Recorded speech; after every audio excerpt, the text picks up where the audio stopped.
go make a change. I did laugh, so I know. In terms of football news, we have got to I go by the name of Sean. Let's delve into the stories. Did you spend your Valentine? I was home. You was home. I was home. I Nobody didn't. sent you outside. No. I was just relaxing on my bed, just watching my horrible team play. You don't worry. I think next year you have somebody to take you out. Oh, Don't worry. it's not my priority, man. What I'm thinking is not about that one. So you mean it is my priority, right? Oh, me, I don't know. I don't know for you. Okay. So let me also welcome Said here. Said, what's up? Whatever you want to. I mean, look at Ghanaian players. They are doing so well. The likes of Mohammed. I mean, Antoine Semenyo, Mohamed Kudus has been on and off this very season. Then we have Inaki Williams, and we also have Enes Sunyama stepping in to also do something um for Olympic Lyon. Then we also have doing so well with Pork, and then a whole lot. Tariq Lamptey and a whole lot of players are also doing so well. So look at the hooliganism and also look into other stories. That one's okay. With the hooliganism, yesterday's game at Elmina, I didn't know what came into the guy's head.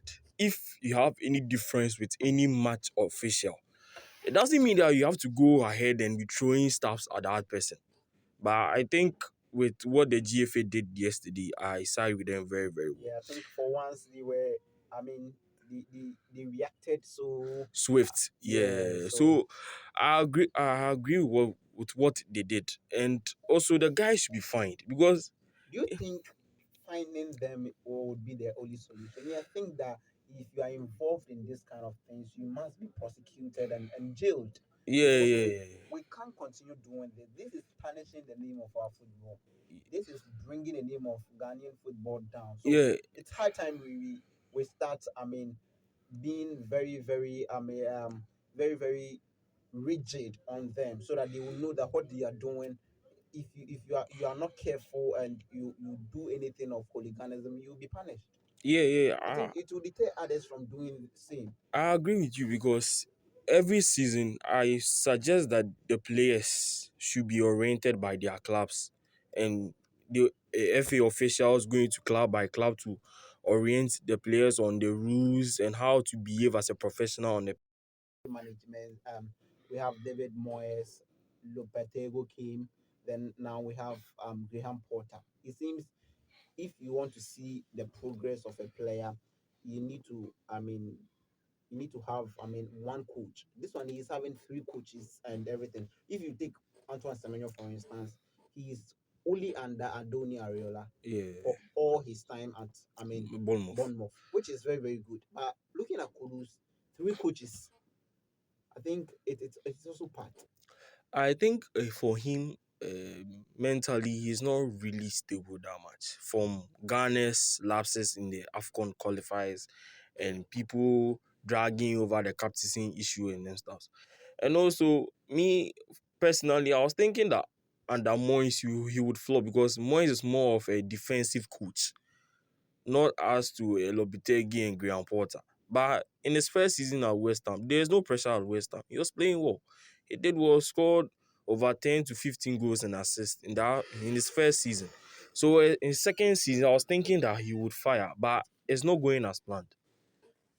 And due to managerial changes, and I think if a player is an environment which is not conducive for his development and stuff, he finds it difficult to thrive.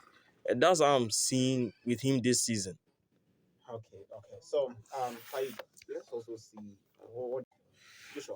Uh, What will you say? See, I feel it's not the players. It's not the It's not the players, player. It's the club owners and the sporting directors who are not but the serious. club owners and the sporting directors are not on the field. But see. That's why I always say if you create an environment which is conducive for both your staff and everyone.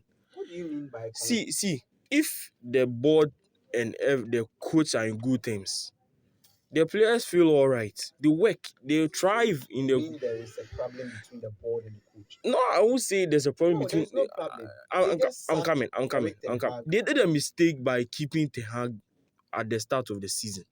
When Ten Hag made a statement that they are not ready for the season, you could have given him his letter and tell him that, gentleman, we don't need you here. And Amorim, according to Amorim, he wanted to come at the start of next season, not the season that we are playing right now. Yeah, that's true. So if you bring a coach into the middle of the season, you are worrying him because he has not done any preseason with the players.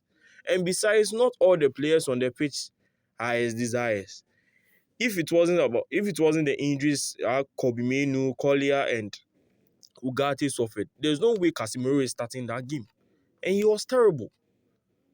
Casemiro has never been the same ever since he joined United in his first season with all that brilliant performances and stuff. He has never been the Someone same. also said that how can you take about 70 million to go and buy somebody who is 30 and above? See, Casemiro was signed to help bolster United's midfield, to give McTominay, Fernandes, and other players experience. So, even some teams do worse than that. You see, United, I didn't support the purchase from what's the name, Sir Jim Ratcliffe. Yeah. They could have sold the club to the Qatarian.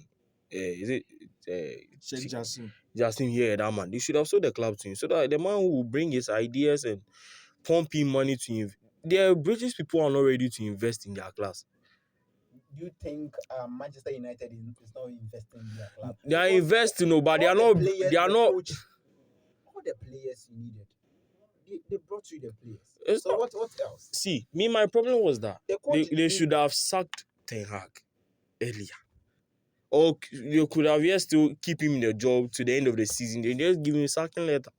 What about your team, Chelsea? Oh, my problem, my owners, I don't know what they are thinking.